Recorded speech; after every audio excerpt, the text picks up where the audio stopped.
Como é bom lermos a palavra, e lendo a palavra nós temos o entendimento daquilo que disse Jesus.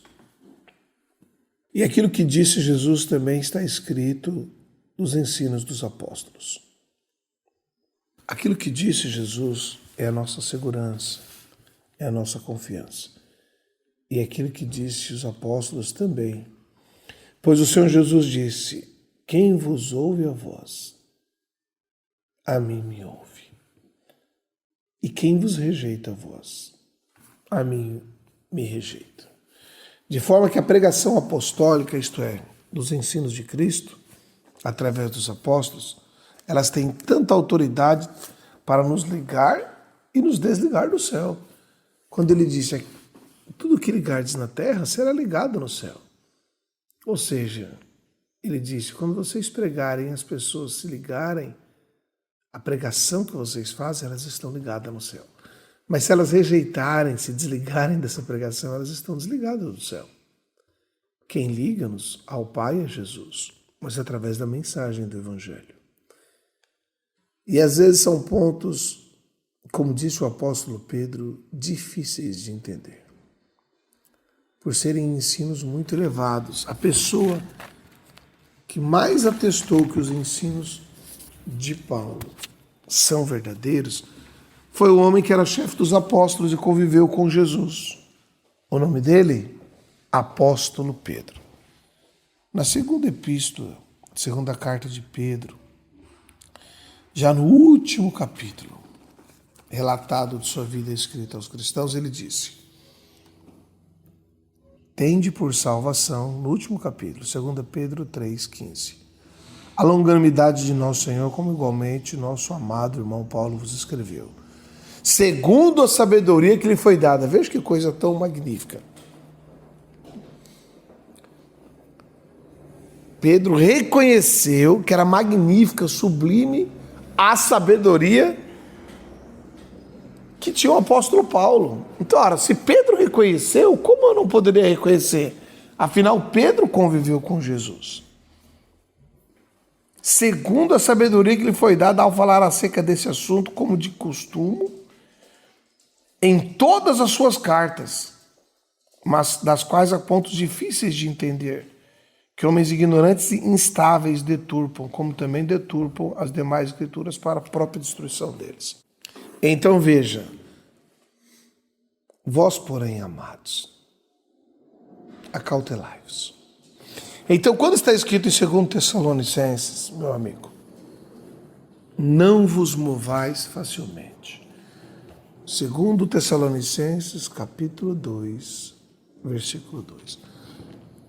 Não vos movais facilmente do vosso entendimento, nem vos perturbeis, quer por espírito, palavra, epístola, como de nós, como se o dia de Cristo já estivesse perto. Veja bem, a expressão facilmente, ela refere-se a tão depressa, ou com tamanha facilidade. Também se refere a dizer que nada retira a serenidade do vosso espírito. Existe um grupo de pessoas que se vendem por pouquíssima coisa. Aí você fala assim: então pode se vender por muita? Claro que não. Mas é como uma forma assustadora que se dizia aos coríntios que a ressurreição já era feita e perverter a fé de alguns. Assim também se fazia em Tessalônica. Ou seja, pregava-se que certos ensinos a novos convertidos, principalmente os líderes, e que esses ensinos facilmente os fazia se persuadir. Ora, nem por tão fácil, nem por tão pouco. Mas a expressão tão facilmente dita, ela não denota que se pode permitir se mover dos ensinos de Jesus. Mas que há um grupo de pessoas que são tão frágeis que se vendem por qualquer coisa, qualquer ninharia. Isso não quer dizer que a gente tem que se vender por muitas coisas ou por poucas coisas. E se deixar enganar. Mas é uma forma de expressar que Paulo está estupefato, atônito, perplexo. Meu Deus, vocês se vendem por qualquer R$1, traem Jesus por uma barra de chocolate, se nega por causa de uma coisinha tão michuruca. Isso não está querendo dizer que a pessoa tem que se vender por 1 quilo de chocolate por $1 milhão. Não, mas tem gente que se vende por tão pouco. Por quê? Porque era pouco a sua fé, era pouco o seu entendimento, era pouco o seu compromisso, era pouco o seu temor, então se movia facilmente. Lembremos-nos, tem gente que se vende tão pouco até por um prato de lentilha. Ora, o mestre, o Senhor Jesus disse, seja porém o vosso falar sim, sim ou não, porque o que passou disso é de procedência maligna, como está lá em Mateus capítulo 5, verso 37. Então não quer dizer, eu não concordo com isso que Paulo falou. Não se pode vender por tão pouco. Não se pode se mover facilmente do entendimento. Não se pode mover por nada. É claro que não se pode mover por nada. Mas essa expressão, eu não concordo com o que Paulo disse, cuidado. Ela denota sutilmente uma rebelião deliberada contra o espírito que estava dentro de Paulo ao escrever isso. Ela também denota um atrevimento e uma obstinação, que não há receio de blasfemar das autoridades. Cuidado quando você vai contrariar o ensino dos apóstolos, cuidado! Você está pecando diretamente contra aquele que estava nos apóstolos. Toda a escritura é divinamente inspirada por Deus. Os ensinos apostólicos são divinamente inspirados por Deus. E as profecias acerca de Cristo também na Antiga Aliança. Cuidado, meu irmão, cuidado. Não use essa expressão, eu não concordo com isso, não. Não tem que se mover por nada. Você deve dizer, eu entendi o que Paulo disse. Tem gente que é como Esaú, se vende por tão pouco. Isso não denota que pode se vender por muito. Isto é uma hipérbole, uma grandeza de você estar estupefato, perplexo, atônito. Meu Deus, como é que pode? A pessoa se vendeu por R$1. Eu não estou sugerindo que pode se vender por $1 milhão. É que não pode se vender por nada, mas a pessoa não se dá o valor de nada. Paulo está dizendo aos Tessalonicenses, gente, vocês ficam perturbados porque alguém tem um sonho, uma visão, uma revelação, um ensino profético. Acabaram de descobrir cartas, ensinos apostólicos, os arqueólogos vão dizer, como de nós mesmos. Ele fala assim, como de nós, como se fosse de nós, supondo que tenha sido nós que escrevemos isso. Não vos malvais facilmente do vosso entendimento. Gente, não se move porque chegou um arqueólogo aí e falou, descobrimos novos ensinos do apóstolo Paulo, feito em Tessalônica, em Bereia, em Corinto, em Antioquia. Não se mova dos ensinos de Mateus e Apocalipse, não. E nem das profecias de Cristo Jesus da Antiga Aliança, no Velho Testamento. Tiveram um sonho, uma visão, uma revelação. Uma menina ressuscitou lá no hospital no Alabama e ela disse que foi lá no céu e viu Jesus. Um homem morreu, foi no céu e viu Jesus. Outra pessoa morreu, foi no inferno e viu Jesus e eles ressuscitaram. Não se mova tão facilmente do seu entendimento. Ainda ontem eu estava junto com o evangelista Roger e um cidadão falou que Deus deu para ele, na UTI, a visitação ao céu e ele ficou lá muitos dias com Jesus. E Jesus falou, você vai descer lá na terra e vai pregar para as pessoas. E quem não acreditar é blasfêmia contra o Espírito Santo. Veja só, preste muita atenção. Quem não acreditar é blasfêmia contra o Espírito Santo. Preste atenção à persuasão, à intimidação. Quando, na verdade, o próprio Senhor Jesus, através do seu discípulo íntimo, chamado João, disse, provai os Espíritos, você tem que provar. Senhor Jesus, foi o Senhor mesmo que levou esse homem? Espírito Santo do Deus vivo, foi o Senhor, ó Pai, que deu essa profecia, esse ensino? Foi o Senhor? Mostra pela sua palavra. É assim que tem que ser feito. E não acreditar em todo sonho, visão, revelação, mas provai os espíritos. Porque já muitas falsas profecias e falsos profetas existem. Há 2000 anos, dirá hoje. Mas acerca dos ensinos do Novo Testamento eu te aconselho, nunca mais diga, eu não entendo, eu não acredito, eu não aceito isso. Como denotando que aquilo que você entende ou aceita ou fala é melhor.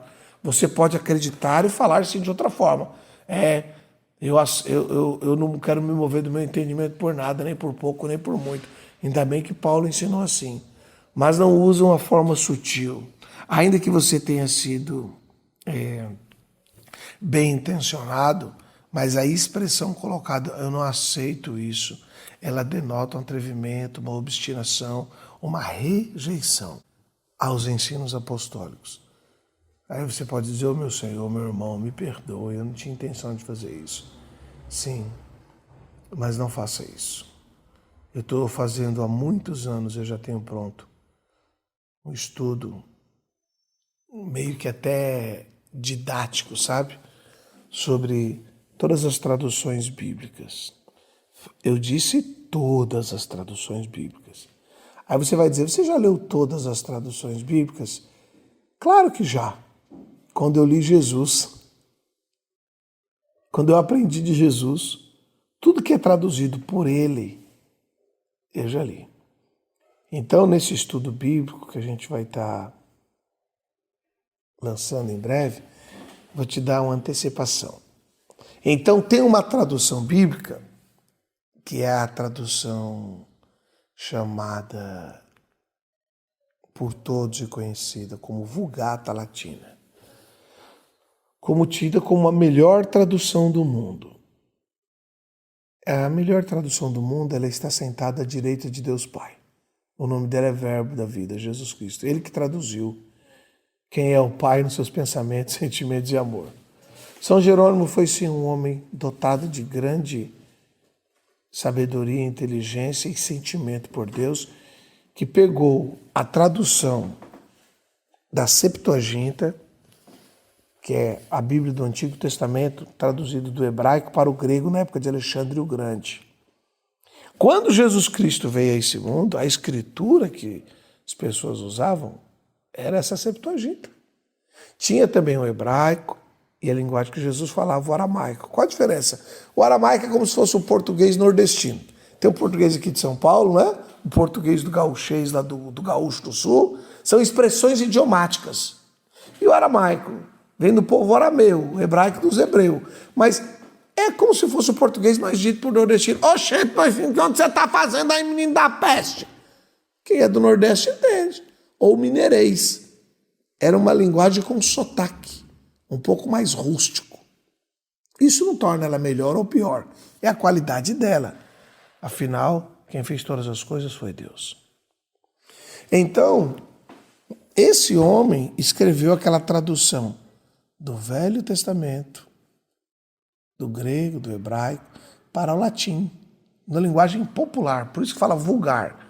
Hoje a palavra vulgar quer dizer baixaria, mas a palavra vulgar na sua essência, na sua raiz, na sua etimologia, vamos usar assim a linguagem erudita, ela quer dizer a origem. A palavra vulgata latina é uma linguagem vulgar, popular, digamos italiano. Que quando o Senhor Jesus ele foi crucificado, nós pregamos a Cristo crucificado, não é? Está lá no Evangelho de João. Cristo crucificado tem 3 idiomas, você já viu? Hebraico, grego e latim. Pilatos mandou escrever os 3 idiomas. A linguagem religiosa, o hebraico. A linguagem política, conhecida do mundo, o grego. E a linguagem popular, o latim. Para que todos os povos em todas as línguas conhecessem.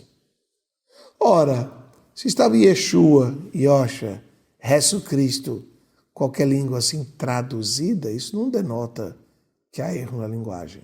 É a linguagem própria para cada público e povo que passava aos pés da cruz. Quer gregos, quer hebreus, quer divulgata latina, linguagem latina, italiana. Afinal, Roma, os romanos dominavam Israel e romanos são de linguagem italiana, como era Pilatos. Se você pegar uma Bíblia traduzida pelos luteranos, a Bíblia da linguagem luterana da Reforma Protestante de Martim Lutero, que pregou no ano 1500 as teses em Wittenberg, na Alemanha, ele colocou as teses quase sem tese, na porta do castelo. Por que ele colocou na porta do castelo? Hoje em dia, quando você quer ver um jornal, o que você faz? Você vai e liga a televisão, não é? Ou no tempo mais moderno, você liga o celular, não é? Você vai nas notícias, você liga no jornal, né? Sim. O jornal da época era a porta da igreja. Faleceu fulano, escrevia lá. Vai ser feita uma ponte em tal lugar, escrevia lá. Aí toda a população acordava de manhã, ia lá e lia as notícias do dia. Ó, tá tendo uma guerra. Olha, vai ter construído uma ponte, ó, vai ser interditado tal local. Porque ali as pessoas se comunicavam, então ele se comunicou com o mundo inteiro usando o meio de comunicação. E se você vê a linguagem luterana, a tradução, ela tem uma certa inclinação. Já se você vê uma Bíblia traduzida pela Casa Publicadora Brasileira, que é quem traduz a Bíblia para o Novo Testamento e o Velho, para a linguagem da língua portuguesa, ela é feita pelos adventistas. Então ela tem conotações, palavras que são, de certa forma, dúbias, para uma linguagem de um público que acredita em guardar o sábado e não consumir certos alimentos proibidos pela lei, e não por Jesus. Se você pregar uma Bíblia metodista, de tradução wesleyana, ela também tem essa inclinação. Cabe ao leitor, o cristão, saber qual é a inclinação de Jesus. Não a de Lutero, não a de John Wesley, não dos metodistas, não dos adventistas, mas qual é a inclinação de Jesus. Então, quando você conhece a doutrina de Jesus, expressa e revelada em Mateus, Marcos, Lucas, João, no livro do Apocalipse também é a doutrina de Jesus, porque o primeiro versículo já fala revelação de Jesus Cristo, a qual Deus ao seu servo João. Pronto, tá difícil de entender? Ah, foi um anjo que deu. Claro que foi um anjo que deu. Em Hebreus 2 fala que os anjos são enviados em favor daqueles que hão de herdar a salvação. E João herdou a salvação. Então você vai vendo na linguagem do Senhor Jesus, quando você vê qualquer tradução de qualquer Bíblia, agora eu entendo. Isso aqui foi dito, a palavra traduzida até está no português correto, mas ela é dúbia. Ela cabe em interpretação. Isso é perigoso. E por que eles colocam uma palavra que cabe em interpretação? Para interpretarem segundo a doutrina deles. Você vê, por exemplo, na nossa linguagem está arrependei-vos, mas a Bíblia católica que está fazei penitência porque é chegado o reino dos céus. Sim, fazer penitência deve ser feito, mas na doutrina católica, penitência não é só isso. Penitência, digo, na doutrina católica, é uma série de coisas que deve ser feito, de tradições. Então ele interpreta a penitência da forma que a religião dele traz. É como o Evangelho segundo o Espiritismo de Allan Kardec, que existe. Ele pega aqueles textos, por exemplo, como da reencarnação, que ele crê na reencarnação, ele pega textos de que Moisés e Elias apareceram a Jesus, e que João Batista era o Elias que havia de vir, e eles dizem que Elias reencarnou em João Batista. Mas isso não é verdade, porque conhecendo a doutrina, você vai saber que Hebreus 9:27 diz que aos homens está ordenado morrer uma só vez e há juízo. Que a profecia até mesmo de um livro chamado Jó, diz que o homem, como planta cortada, morre e se desfaz seu espírito. Você conhece os livros de Salmos e as profecias. Que o homem morre, volta ao pó e descansa. Ele não vai nem para o céu nem para o inferno, ele dorme até o dia do juízo, onde todos ressuscitarão, como diz Daniel no capítulo 12, uns para a condenação eterna, outros para a salvação eterna. Então, conhecendo a doutrina, você sabe quando está o verbete, qual tradução, qual ensino. Ele é tendencioso. Mas, meu amigo, as Bíblias não estão corrompidas, pelo amor de Deus, não diga isso. Conhecendo o Novo Testamento, a linguagem de Jesus, você vai entender que ele disse assim, céus e terras passarão, minhas palavras não hão de passar. A tradução, com base nas interpretações, que são baseadas em líderes religiosos, como Martim Lutero, John Calvino, John Wesley, como também os inúmeros adventistas e testemunhas de Jeová traduzem erroneamente, ou inclinadamente, ou sutilmente, ou sugestivamente, para dar a entender como válida as doutrinas das religiões deles, e não a doutrina de Cristo. Mas se você quiser entender com muita praticidade, você vai entender o que Jesus falou. O homem tem que querer fazer a vontade de Deus. Jesus disse assim, em João 7,16. Respondeu-lhes Jesus, disse Jesus, olha que coisa maravilhosa, a minha doutrina não é minha, mas do Pai que me enviou. Em outras Bíblias está, o meu ensino não é meu, e sim daquele que me enviou. Aí você fala, meu Deus, então o ensino de Jesus é do Pai. Veja como o Senhor Jesus não prevarica. Veja como o Senhor Jesus não tem ensino próprio, tendência própria, inclinação própria, tradução própria, interpretação. Veja como o Senhor Jesus não é sugestivo, ele é explícito, claro, transparente. Aí ele diz em João 7,17, se alguém quiser fazer a vontade dele, ou eu quero fazer a vontade do Pai, conhecerá a respeito da doutrina, se ela é de Deus ou se eu falo por mim mesmo.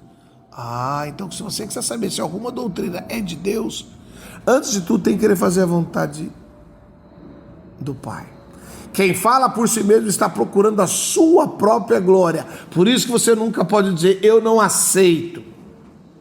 Eu tenho o hábito, no convívio que eu tenho com os meus amigos e irmãos, falar, olha, busque dizer, eu não entendi isso ainda, eu estou esperando. Houve certa feita que o evangelista Adalberto me fez uma pergunta, Dias, o que você entende por tal assunto? Eu falei, eu estou me descontaminando, eu prefiro não responder. Era um assunto do Apocalipse. Se eu disser que eu sei tudo, eu me coloco no local daquele que é o Filho de Deus, Jesus. Ele sim nos ensinou todas as coisas, mas a glória de saber tudo é só dele. Então eu disse, sabe por quê, Adalberto? Esse texto eu já li na Bíblia Católica e durante um tempo do mundo eu entendi dessa maneira. Aí eu virei cristão, mas me deram a interpretação dos adventistas e eu acreditei daquela maneira. E depois eu conheci os pentecostais e acreditei da maneira dos pentecostais. Aí depois eu fui ver os tradicionais, eu fui ler rodapé de Bíblia, meu amigo, ler rodapé de Bíblia é um perigo danado. Eu sou muito a favor daqueles que falam de dignidade, caráter, postura, como no rodapé da Bíblia pentecostal. Fala de pudor, de modéstia, de honra, de virtude. Mas teologia, tome muito cuidado, tome muito cuidado. Os teólogos divergem nas suas opiniões. Então, eu fui ler também e eu fiquei meio em parafuso. Então, eu prefiro não demonstrar o que eu penso, porque ainda eu estou buscando aprender sobre isso. Na época era sobre as duas testemunhas.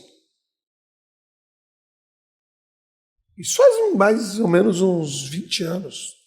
Não, precisamente 16 anos, lembrei.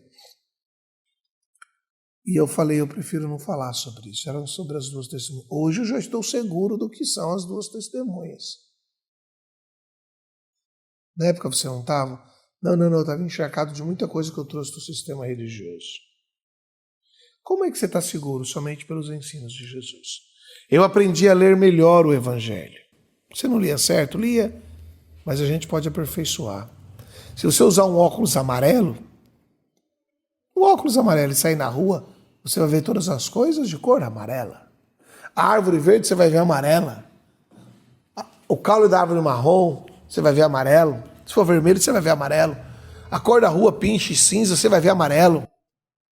Até a lua, que é branca, vai ser amarela. O céu azul vai ser amarelo. Porque você está enxergando com os óculos amarelos. Se você usar óculos verdes, antigamente quando tinha televisão era preto e branco, em casa, né? Foi o primeiro prédio da Coab, onde eu morava, ter televisão. Então, enchia de gente, era preto e branco. Aí meu pai comprou a tela verde. Aí todo mundo via TV colorida. Mas colorida de uma cor só. Aí depois, na outra semana, colocava a tela amarela, tudo isso. Aí todo mundo via a televisão amarela. Ai, que legal, que bonito. Aí depois veio a televisão a cores, expressando a realidade das coisas, não foi? Assim também é a forma que você enxerga as coisas. Qual é a visão que te deram? Deram uma visão amarela, uma visão verde, uma visão... transparente? Hoje a gente tem óculos transparente, então nós conseguimos enxergar com transparência as coisas. Com isso eu quero não sugestionar para você, mas busque o dom do Espírito Santo. Eu não quero apenas dar uma sugestão. Eu quero mostrar a sugestão de Jesus. A minha doutrina não é minha, mas daquele que me enviou. Ora, aquele que enviou quer que você aprenda segundo o Espírito Santo. Uma pessoa pode sentar numa cadeira, meu amigo, e ler 10 horas de Bíblia por dia, 12 horas. Mas se ela não tem a natureza divina, a natureza de Jesus Cristo, que era Deus, mas ficou em natureza humana. Ele tinha sentimentos humanos, mas não usava. Ele viveu com sua natureza divina. Ele foi gerado da natureza divina, do Espírito Santo, com uma carne humana que nasceu da Virgem Maria. Então ele veio na nossa natureza carnal, porém o seu caráter, sua integridade, ele conservou a natureza divina, não cedendo à natureza humana que ele também tinha, que não era pecado. O apóstolo Paulo fala em Romanos 8, ele veio na semelhança da carne do pecado, mas ele não pecou, na sua boca não se achou engano. Então é muito importante, quando você se confrontar com um texto que você não compreender e sutilmente lhe for dada a sugestão, eu não aceito isso que Paulo disse, não vos movais facilmente do vosso entendimento, eu não vou me mover por nada. Você pode não se mover por nada, você está certo, nem facilmente, nem dificilmente, mas tente entender o que Paulo disse e não use a expressão eu não aceito isso. Quando você usa a expressão eu não aceito isso, você está naquela lista do atrevidos, obstinados, não receiam blasfemar das autoridades. Paulo é autoridade. Você deve dizer assim, eu entendi o que Paulo disse, não vos movais facilmente do vosso entendimento. Há pessoas que se vendem por nada. Eu não estou denotando que pode se vender por muito. Eu estou dizendo que nem por muito, tão pouco, por nada. Tem gente que você fala assim, nossa, como é que pode morrer por causa de um resfriado, não é? Tem gente que pega uma pneumonia, uma tuberculose, se inflama todo no pulmão e não morre. E tem gente que morre por tão pouco, não é assim? Tem pessoa que sai na rua, bate a cabeça e já morre. Eu vi um sujeito que pulou de paraquedas, o paraquedas não abriu, caiu, quebrou as pernas, que ele caiu em cima de uma árvore e ele não morreu. Você fala, como é que pode isso? Mas tem gente que morre por tão pouco. Não quer dizer que o outro poderia ou não poderia morrer. Essas explicações são para te dar uma luz. Não use expressões, eu não aceito isso que Paulo disse. Eu vi um pregador falar, nós não podemos acreditar nas coisas más que Jesus disse. Haverá fome, pestes, guerras, mortes, destruição. Os pais se levantarão contra os filhos se levantarão contra os pais e os matarão. Nós não podemos aceitar essas coisas ruins que Jesus disse. E meu amigo, Jesus não fez coisa ruim para a humanidade. Ele é luz, não há treva nenhuma. Ele é apenas o médico ou o técnico que faz o exame de raio-x ou avaliação do seu sangue, dos tecidos do seu corpo. Ele não coloca o câncer em você, ele só vê no exame o que está lá dentro. Jesus olhou para o mundo e viu o que estava aqui dentro, a podridão. Ele só deu o diagnóstico, não foi ele que colocou a doença. Então eu aceito que Jesus falou, haverá pestes, fomes, guerras, mortes, destruição. Porque onde haverá peste? Olha o Covid aí. Eu não aceito. Tá, tudo bem, você pode ter fé, amém, tem em ti mesmo, de não aceitar o Covid. Mas você não pode dizer que não haverá Covid, que não haverá guerras, não haverá mortes. Por quê? Agora imagina os discípulos dessa pessoa que ouviram ela pregar isso. Vão dizer assim, não vamos aceitar isso de Jesus, não. Isso é para os infiéis. Não, isso é para o mundo inteiro. Nós estamos no mundo. O cristão que ele vive em zona de guerra, ele morre do mesmo jeito. Ou não morre? O cristão que vive em regiões distintas, com muitos problemas, ele está suscetível a muito mal também. Mas, para encerrar, a minha doutrina, o meu ensino, disse Jesus, não é meu, mas daquele que me enviou. Você vai pegar uma Bíblia ou outra e vai ver certas inclinações ou tendências aos tradutores de acordo com as convicções religiosas deles, onde estão suas raízes. No calvinismo, pessoas que têm a sua raiz nas doutrinas de uma vez salvo, salvo para sempre, quando traduz uma Bíblia, os eruditos, ele tendenciosamente escreve isso. Outros que acreditam que não pode fazer transfusão de sangue, como é o caso dos testemunhos de Jeová, pegam textos da Antiga Aliança que diz que a alma é o sangue. Que lá está escrito, mas ele está dizendo a alma da carne, a vida da carne. Eu me recordo que certa feita eu estava fazendo uma viagem, fui comprar uns produtos de Andradas em Minas Gerais e eu encontrei um rapaz muito bacana, ele é bispo da igreja adventista, e ele estava com a Bíblia, na verdade a Torá dos judeus, né? E a Bíblia do Antigo Testamento, tudo na linguagem hebraica. Aí eu falei, o que é isso aí, rapaz? Ele é um rapaz muito bacana, eu sempre faço negócio com ele até hoje. Para comércio e trabalho ele é muito bom. Aí ele falou, Dias, isso aí é a Bíblia de Jesus. Eu falei, a Bíblia de Jesus? Ele falou, é. A nossa, por exemplo, você abre, né, os livros daqui da direita para a esquerda, deles é da esquerda para a direita, eles são da esquerda. Até o jeito de abrir já é da esquerda, entendeu? Mas tudo bem, não tem nada a ver uma coisa com a outra, que eu achei diferente por causa da cultura deles. Então ele disse assim, essa é a Bíblia que Jesus disse. Eu falei, você pode me ler o verso Mateus capítulo 1? Ele, posso. Ele falou, essa Bíblia é perfeita. Eu falei, meu Deus, essa Bíblia é perfeita? Ele falou, essa é a Bíblia perfeita. Eu falei, por que você lê ela? Tem tanta Bíblia aí. Bíblia dos calvinistas, dos luteranos, dos católicos, né? Tem tanta Bíblia no mundo. Eu mesmo, particularmente, eu tenho mais de 20 Bíblias. Por que você lê? Ele falou, não, eu quero ler a Bíblia que Jesus leu. Eu falei, agora eu estou gostando, eu gosto assim. Aí ele falou, o que está aqui é o que vale. Aí ele foi ler Mateus 1:23, que diz assim, eis que a virgem conceberá e dará à luz um filho, e ele será chamado pelo nome Emanuel, que traduzido quer dizer Deus conosco. Eu falei, então o nome próprio se traduz? Ele nesse caso traduz. Não pode traduzir. Eu falei, mas o apóstolo Mateus, que andou com Jesus, diz que traduz. Mas você está dizendo que não.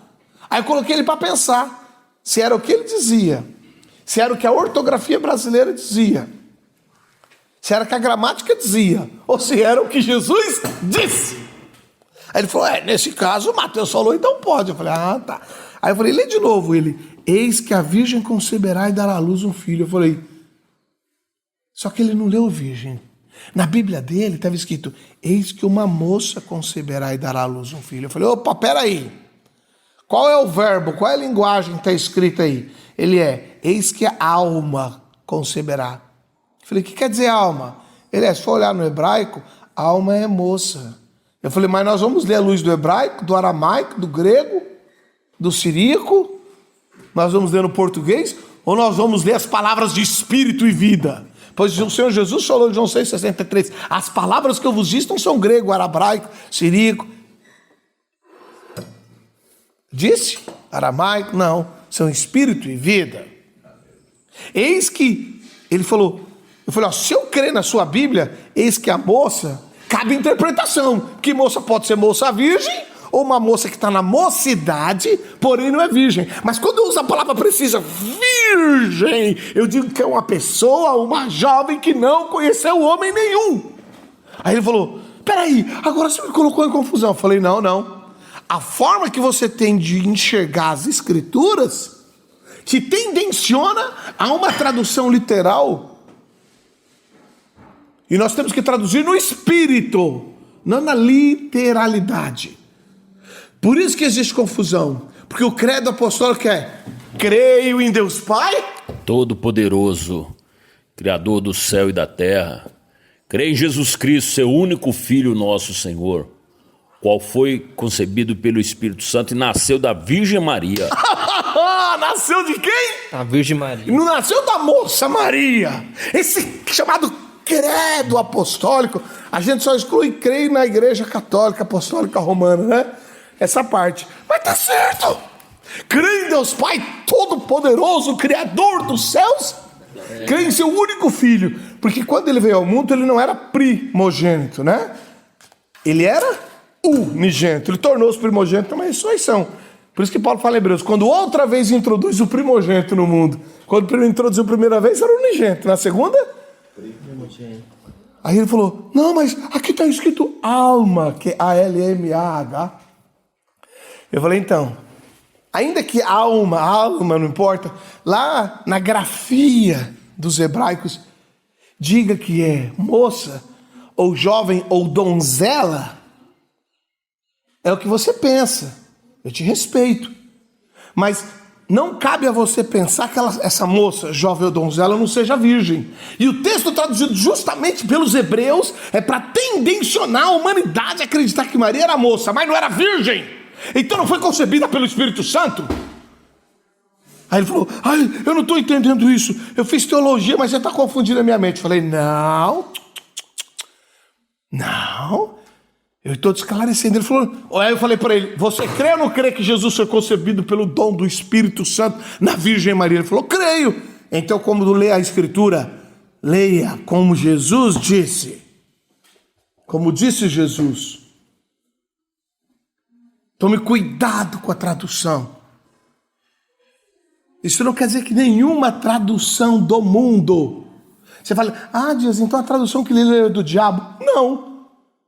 Eis que a moça conceberá, eis que a donzela conceberá, eis que a jovem conceberá. É do diabo? Não. Eu que sou cristão, eu tenho meu credo que Jesus foi concebido pela Virgem Maria. Pela Virgem Maria, meu Deus do céu. E que José, como é que você sabe que ela era virgem? Porque está escrito, José não a conheceu. Olha lá, no verso 25 diz, 24, despertando José do sono, fez como o anjo lhe ordenou e a recebeu por mulher. Porém, contudo, no entanto, todavia, ele não a conheceu, não teve relações sexuais com ela, enquanto ela não deu à luz o filho Jesus. Depois ela teve mais 7 filhos. 7 filhos e filhas, que a doutrina católica vai dizer que são primos. Olha a interpretação aí. Mas só que a palavra chama de filhos. Mas eles traduzem filhos por primos, porque são consanguíneos. Mas aí você vai saber por quê. Porque em João 7 diz os irmãos de Jesus. Tiago era irmão de Jesus. Judas, irmão de Jesus. Segundo a carne, me refiro. E não estão aqui nossas irmãs? Suas irmãs e seus irmãos? Não foi o que disseram? Maria tinha outros filhos e filhas. Então, por conhecer a doutrina cristã que Maria deu à luz ao seu primogênito, não diz unigênito. De Deus ele era unigênito, mas de Maria era o primeiro filho, o primogênito. Aí você fala, entendi agora. Então tome cuidado em dizer eu não aceito, eu não creio, eu não entendo. Quando você conhece João 7,16, a minha doutrina não é minha, mas daquele que me enviou, aí você entende, quando você lê, que não é que Maria era moça, quando você lê uma Bíblia que está escrito Maria era moça, você sabe que aquela moça era virgem. Maria era uma donzela. Tem Bíblias que eu tenho Bíblias que está escrito que ela era donzela. Aí cabe a você, nessa época do ano 2025, que estamos indo para 2030 e logo, que diz que não existe mais donzela, né? Hoje, na lei do gênero, até moça pode ser um homem. De genitália masculina, de DNA masculino, de órgãos reprodutores masculino, mas ele pode ir lá no papel ser escrito que ele é uma moça. Porque a lei do gênero tem que ser respeitada. Ou não é? Que os gametas, os órgãos dele, reprodutores, o cromossomos significa como somos. É inalterável. Por isso que a teoria da evolução não é a tese. É a teoria, é uma hipótese. Que viemos do macaco. Mas o DNA do macaco nunca foi semelhante ao do homem. É próximo. Porque o homem é um animal, né? O homem sem Deus é um animal, né? Mas não é o do macaco. Com isso, o que eu quero dizer? Darwin não sabia que existia DNA que o desmentiria. Lá na frente, a ciência provou, através do microscópio, quando se descobriu a célula, e logo mais para frente o DNA, que Darwin estava totalmente errado. Então, eu vou voltar a dizer, quando você lê uma Bíblia que diz, eis que a donzela conceberá, eis que a moça conceberá, eis que a jovem conceberá, eis que a pessoa solteira conceberá, você sabe que qualquer uma dessas 4 traduções significa, eis que a virgem conceberá. Porque ele foi concebido pelo Espírito Santo e José não a conheceu. Ele não entrou a ela, como é a linguagem do Antigo Testamento. Tome cuidado. Mas eu vou ler nessa Bíblia aqui, que é uma Bíblia, inclusive, batista.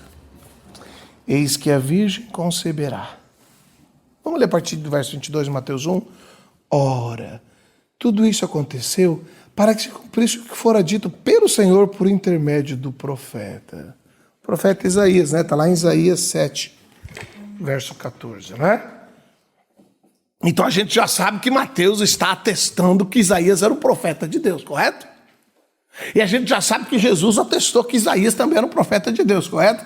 As outras partes da Escritura nos revelam isso. Por isso que tem que fazer um ajuntamento das coisas, né? Eis que a virgem conceberá. E dará à luz. Dará à luz o quê? Dará à luz um filho. E ele será chamado pelo nome de Emanuel, que traduzido quer dizer Deus conosco. Despertando José do sono, porque foi um sono, né, que ele teve, fez como lhe ordenara o anjo do Senhor, e receber a sua mulher. O anjo do Senhor, meu amigo, não é Jesus. A teologia chama isso de teofania. Como é que você sabe que o anjo do Senhor não é Jesus? Tem Bíblias, como se pega a Bíblia de Estudo Pentecostal, na página 386, que fala os anjos e o anjo do Senhor, denotando que o anjo do Senhor é Jesus. Não. Como é que você sabe que Jesus não é anjo? Porque o verbo nos fez anjo, o verbo se fez carne. Ele é o mistério que esteve oculto em todos os séculos, em todas as gerações. Mas se você pegar um texto como, por exemplo, se eu não me engano é Malaquias, que diz assim que será enviado o anjo, referindo-se a João Batista, ele como figura de um portador da mensagem, e que ele ia ser ele viria antes do outro anjo. Mas lá, na Bíblia grega e nas outras Bíblias do mundo, não diz anjo, diz mensageiro. Mas para a tradução de João Ferreira de Almeida no Novo Testamento, ele colocou anjo. Mas os originais dizem mensageiro, mas na nossa Bíblia está anjo. Isso não quer dizer que Jesus é anjo. Aí sim, foi um erro de interpretação na tradução. Mas lembremos, por que todas as traduções não são iguais? Porque existe a lei das traduções, lei de propriedade intelectual. Se eu traduzir uma Bíblia, Bíblia Thompson, porque foi um homem chamado Thompson que a traduziu.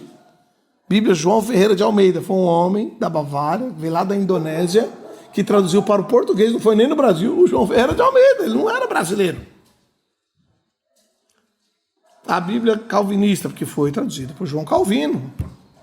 São apenas expressões que a gente usa com o nome do tradutor. E quem quiser usar, não pode usar, porque aquilo ali é uma obra, é um direito autoral de propriedade intelectual.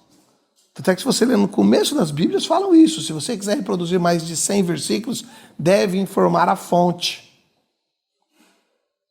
Então, os outros que vão traduzir têm que usar sinônimos, palavras próximas. Tanto é que você vê na Bíblia Pentecostal, tem textos, verbetes, palavras, que elas estão em itálico, dobrada, ela está deitada. Você fala, por que essa palavra está deitada? Porque ela não é nem reta e nem torta, ela é bem próxima à tradução do original. Porque às vezes não tem lá na língua hebraica, não tem na língua portuguesa, aliás, o que está expresso lá na língua hebraica. Vou dar um exemplo. No Brasil tem 100 mil palavras. No hebraico tem 500 mil. Como é que você vai traduzir 500 para 400? Não tem como. Assim também que se você for traduzir certas coisas do português para o americano, não dá. Como, por exemplo, jabuticaba. Lá não tem jabuticaba, a fruta jabuticaba. Então, se você pegar o Aurélio dos americanos, não tem a palavra jabuticaba, uma fruta exótica brasileira. Não tem. Porque é uma palavra aportuguesada, ela é portuguesa. É uma fruta que só dá aqui. Tá, vamos usar uma expressão idiomática. Você pode escrever na Bíblia e assim ajudaram Jesus. Alguém falar, e aí foram e fizeram um quebra-galho para Jesus. Se você vai traduzir no literal, Jesus quebrar a madeira de Jesus. Não, mas no brasileiro, no português, a gente sabe que quebrar galho é dar um jeitinho, ajudar, dar uma forcinha, não é? Quebra meu galho aqui, não é? Me ajuda aqui, não é assim? Mas como é que você vai traduzir uma expressão dessa, que ela é uma coisa regional? Entende? Eu fui no local, esta semana, e uma pessoa me falou assim, Dias, você vai comer aqui com a gente? Irmãos em Cristo, grelo de bambu, grelo daquela outra planta. Embaúba. Grelo de embaúba. E eu sempre ouvi falar essa palavra com conotação baixa, vulgar, chula. E eu olhei assim pro Roger que estava do meu lado, falou, não, Dias. Aí ele pegou o português lá, o Roger pegou o dicionário e falou, olha aqui, lá, nossa língua não é língua portuguesa, lá de Portugal, o grelo quer dizer o broto inicial de uma planta. Que a gente fala um brotinho aqui, né? O broto é um grelo. Aqui, em Minas, nessa região que nós estamos, grelo é chamado disso. Mas lá em São Paulo é baixaria, é vulgaridade. É uma coisa chula. Tanto é que eu olhei no dicionário, tá chulismo, né? Genitália feminina. Eu falei, meu Deus. Então, tem coisas que dá para traduzir, mas a impureza da sociedade que vivemos nos impede até de expressar certas falas. Aí ele falou, pelo amor... Aí nós saímos da roça, o carro estava cheio de pó. E eu fui lavar o carro, ele falou, Dias, não fala pro rapaz do posto que você quer tirar o pó do carro. Eu falei, mas eu quero tirar o pó do carro. Ele falou, não, aqui você tem que falar a poeira. Por quê? Pó aqui quer dizer genitália masculina. Você fala, oh, tira meu pó aqui, ele vai rir de você e zombar, escarnecer de você. Ou ficar com raiva de você achar que você está zombando dele. Eu falei, o que eu tenho que dizer? Diz que você vai tirar a poeira e a terra. Eu falei, tá bom. Vocês entenderam o que é interpretação, ou tradução, ou expressões idiomáticas? Agora, assim também são os tradutores da Bíblia. Eles têm um trabalho muito grande, por isso que geralmente são homens de avançada idade, que já viveram muito na vida. E junto com outros revisores, por isso que tem a Bíblia traduzida, a revisada, a atualizada, porque eles vão sempre buscando ajustar a forma melhor. Então, encerrando isso, eu agradeço a Deus, o nosso Senhor Jesus Cristo. Peço que você compreenda isso com a luz da pureza e te faça entender. Nunca dizer eu não aceito isso, eu não concordo com isso que Paulo disse ou Pedro não está certo, não faça isso. Ore antes ao Espírito Santo, junte com 2, 3 ou 4 irmãos. Seja humilde em perguntar, não influenciar ou tendencionar. Antecedendo a isso, eu digo, procure alguém que tenha um dom de profecia, de mestre. Quando eu falo profecia, é entender as profecias, entender as expressões da palavra, que tem inteligência, sabedoria espiritual, para te dar o perfeito entendimento. Porque senão nós vamos ser uma comunidade cristã, ou uma igreja, ou uma célula, ou uma casa, não importa, dividida. E houve alguém, que foi o nosso Senhor Jesus, que disse, casa dividida não subsiste, reino dividido não subsiste. Rogo-vos, porém, irmãos, que digais todos uma mesma coisa. Como é que a gente vai dizer todos uma mesma coisa? Vamos sentar juntos e vamos aprender juntos. Eu nunca quis ser um homem que sabe tudo, inclusive não gosto dessa expressão, não tenho pretensão de ser dono da verdade, mas sou filho dela, porque João falou filhos da verdade, não é? Então eu sou filho da verdade. A verdade é Cristo Jesus. Mas não use mais essa expressão. Amém? E esse estudo que a gente está fazendo sobre Bíblias, sobre traduções, já está feito, já foi falta de tempo mesmo para publicar isso, fazer um vídeo bem simples, didático e prático. Mas, meu amado irmão, eu sei que você tem entendimento, inteligência, e sabe muito bem dessas coisas, muito melhor que eu, pelo tempo de vida que você tem, pela convivência religiosa, pelo sistema que você veio, por tudo que você aprendeu. Sei que Deus ungiu, lhe deu sabedoria, graça, virtude, temor. Tu tens sido, junto com sua mulher e filhos, um fiel ministro de Jesus Cristo, que zela da sua doutrina e palavra. E quando houver entre nós alguma divergência, desinteligência, incompreensão, a gente deve se reunir junto e orarmos ao Senhor. E se algum texto nós não compreendemos, não entendemos ou não sabemos, isso é muito bom, porque mostra que nós não somos soberanos e todo-poderosos e sabemos tudo. Mas nós conhecemos quem nos ensina todas as coisas. A unção nos ensina todas as coisas. O apóstolo João disse isso. Ela é verdadeira. Que Deus te abençoe em nome do Pai, do Filho e do Espírito Santo. Que você continue aí participando não só do aplicativo, mas também no canal do YouTube Disse Jesus. Porque aquilo que disse Jesus é o que nos basta. Lembre-se, ele mesmo disse, a minha graça te basta. A graça nos basta. E se alguém quiser entrar em contato conosco, 11 94164 3949. Disse Jesus. Um abraço a todos, que Deus, o Pai de nosso Senhor Jesus Cristo, ilumine, guie e conduza cada um na sua boa, agradável e perfeita vontade em tudo que disse Jesus. Amém.